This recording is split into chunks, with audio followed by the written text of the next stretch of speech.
Hello and welcome back to the channel everyone. Cold war के बाद दुनिया भर में ये डिस्कशन चली कि नया पॉलिटिकल ऑर्डर कैसा होगा और कैसे दुनिया आगे चल के पॉलिटिकली अपने आप को ऑर्गेनाइज करेगी। इसके ऊपर लोगों ने बहुत कुछ लिखा, लेकिन एक थियोरी इन सब में सबसे यूनिक थी। ये थियोरी 1989 में नेशनल इंटरेस्ट नाम के एक जर्नल में छपी। The title was the end of history.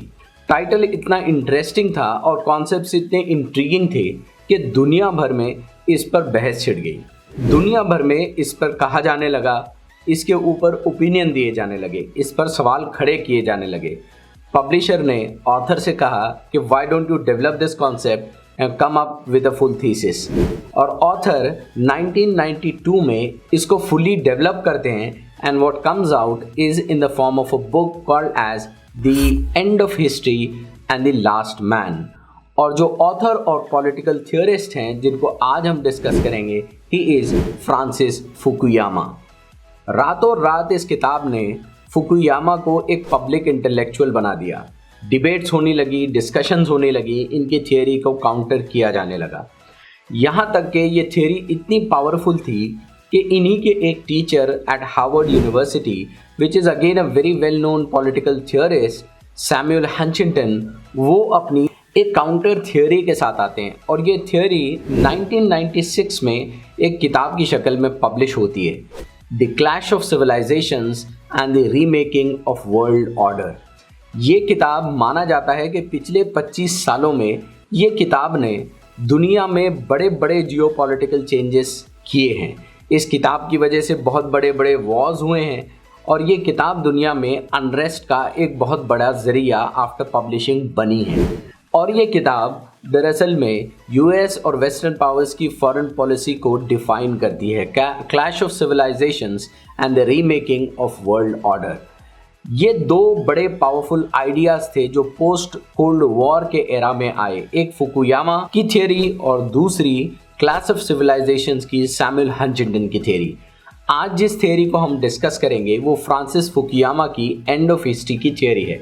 Next video में हम क्लैश ऑफ सिविलाइजेशंस की थियोरी को डिटेल में डिस्कस करेंगे।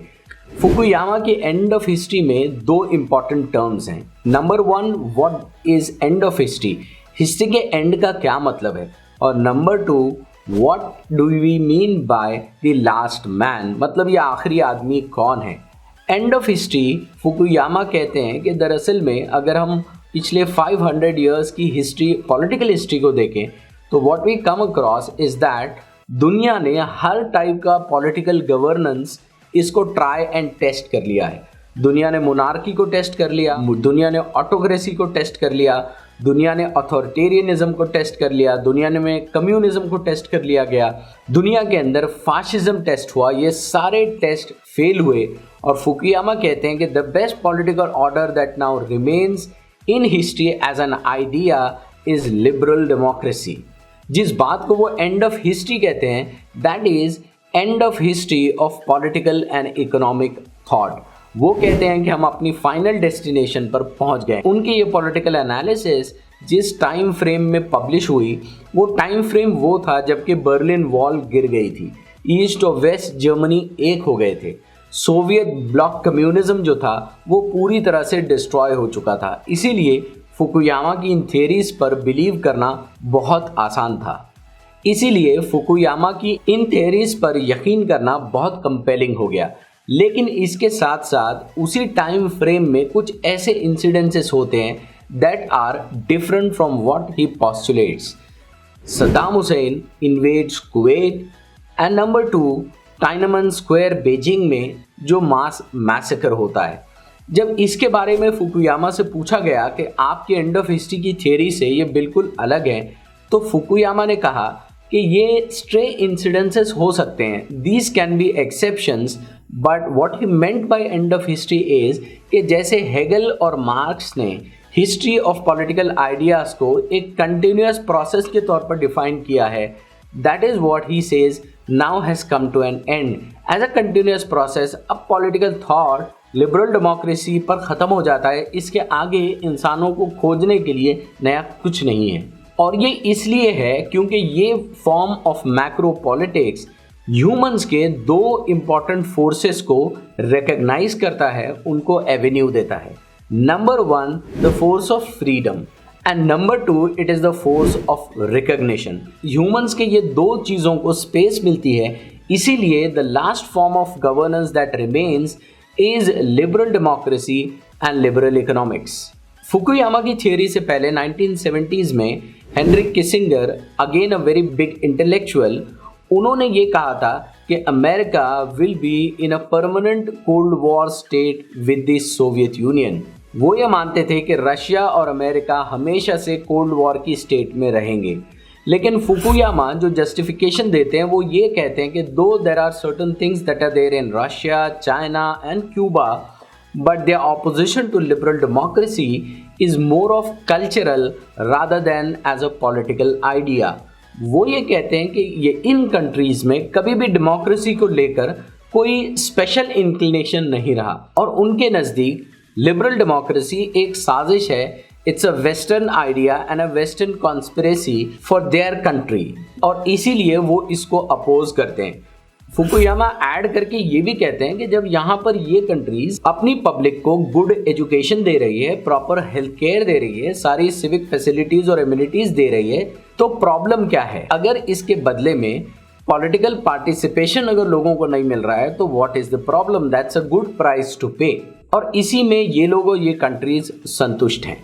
आज 2022 में हम ये देखते हैं कि again the western powers and Russia are in a state of conflict, specially after the Ukraine war. आज हम ये भी देखते हैं कि पोस्ट कोविड वर्ल्ड में China has a special position and it is standing right opposite to America as an economy, as a political force, as a geopolitical entity. ये सारे सवाल फुकुयामा की थियोरी पर बड़े बड़े क्वेश्चन मार्क्स खड़ी करते हैं। अब आइए उनकी थियोरी का दूसरा कॉन्सेप्ट देखते हैं। दूसरा कॉन्सेप्ट इंपॉर्टेंटली बनता है उस इकाई से जिससे सोसाइटी बनाई जाती है, that is an individual. An individual forms a family, individual forms a society and individual form Nations. ये इसका एक इंटीग्रल पार्ट होते हैं। तो फुकुयामा ने कहा this is the last man. Obviously जब वो लास्ट मैन कहते हैं तो सवाल ये खड़ा होता है कि who is the first man? तो first man is a concept and idea given by Hegel. Hegel ने आइडिया दिया था कि what is the first man. उसने कहा कि ह्यूमंस के अंदर ये अर्ज होती है और ये नेचुरल इंस्टिंक्ट होती है। This first man needs recognition, this first man needs to be heard. और ये फर्स्ट मैन अपनी सर्वाइवल इंस्टिंक्ट से ऊपर अच्छाई के लिए, वैलर के लिए और एक सोसाइटी में बड़े कंट्रीब्यूशन के लिए अपना सब कुछ लगा सकता है। इसी के कॉन्ट्ररी जो आइडिया दिया वो दिया फुकुयामा ने, that is the last man. वो ये कहते हैं कि आज के आदमी के पास सारे मटेरियल रिसोर्सेस मौजूद हैं, उसके पास सारी इंजॉयमेंट्स मौजूद हैं, so he doesn't want to sacrifice anything for the greater good, risking whatever he has. Fukuyama की थियोरी में ऑब्वियसली एक पॉलिटिकल ऑर्गेनाइजेशन है और एक इकोनॉमिक लिबरलिज्म की बात है। फुकुयामा कहते हैं कि अगर कोई भी कंट्री, उसके लिए फोरमोस्ट आइडिया ये है कि वो इकोनॉमिक ग्रोथ को अचीव करे, that's the primary and the first target.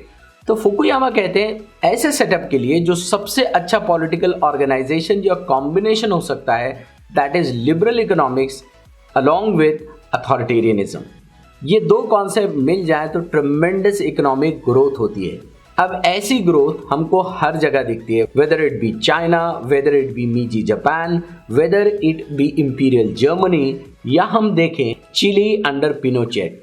सवाल ये खड़ा होता है कि फुकुयामा की थियोरी में लिबरल डेमोक्रेसी और लिबरल इकोनॉमिक्स को जोड़ा गया है। तो फुकुयामा ये क्यों कहते हैं कि अगर इकोनॉमिक ग्रोथ हाईएस्ट होनी चाहिए, इसके लिए हमको चाहिए liberal economics and authoritarian state.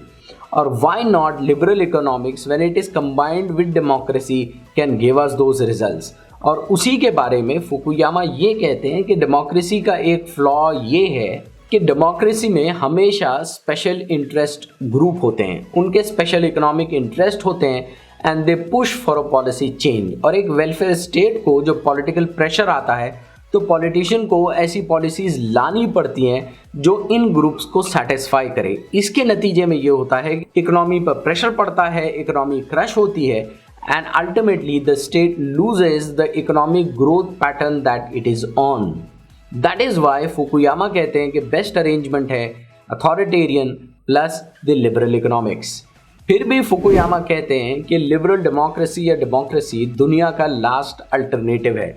वो जो एग्जाम्पल देते हैं वो कहते हैं मोनार्की खत्म हो गई, कैपिटलिज्म खत्म हो गया, एनार्की खत्म हो गया, everything has ended, but still if you से रशिया एंड क्यूबा जैसी कंट्रीज डेमोक्रेसी को नहीं मानती हैं, वो कहते हैं कि डेमोक्रेसी का पावर इतना है कि ये स्टेट्स भी, खुद रशिया को भी, खुद पुतिन को भी इलेक्शंस दिखाने पड़ते हैं, खुद चावेज को इलेक्शन दिखाने पड़ते हैं, उनको फ्रीडम ऑफ स्पीच और फ्रीडम ऑफ एक्सप्रेशन की बात करनी पड़ती है, उनको फ्रीडम ऑफ फ्री प्रेस की बात करनी पड़ती है। ये है पावर लिबरल डेमोक्रेसी का। और जो आइडिया वो प्रोपाउंड करते हैं वो ये कहते हैं कि maybe there will be exceptions in the world, but as a whole सारी दुनिया एक पॉलिटिकल आइडिया के एंड तक पहुंच चुकी है। अब यहाँ से आगे दुनिया लिबरल डेमोक्रेसी को एक्सेप्ट करेगी over a period of time. तो ये थी political theory propounded bye Francis Fukuyama in his and of history and the last man. Hope कि आपको ये थियोरी पसंद आई हो, होप कि आपको हमारा वीडियो एजुकेटिव लगा हो। If so, do share it with your family and friends. Do like and subscribe to our channel so that you are notified whenever we come up with a new video. Hope to see you soon in the next video. Till then, thank you very much.